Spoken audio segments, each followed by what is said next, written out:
Sunday மார்னிங்கே வந்து non veg எடுத்துகிட்டு வந்தாச்சு.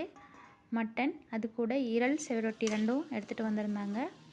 மட்டன் கிரேவி தனியாக பண்ணியாச்சு. அது தண்ணி குழம்பு வச்சுட்டேன். அதுக்கப்புறம் செவரொட்டியும் ஈரலும் ரெண்டையும் கிரேவி பண்ணியிருக்கேன்.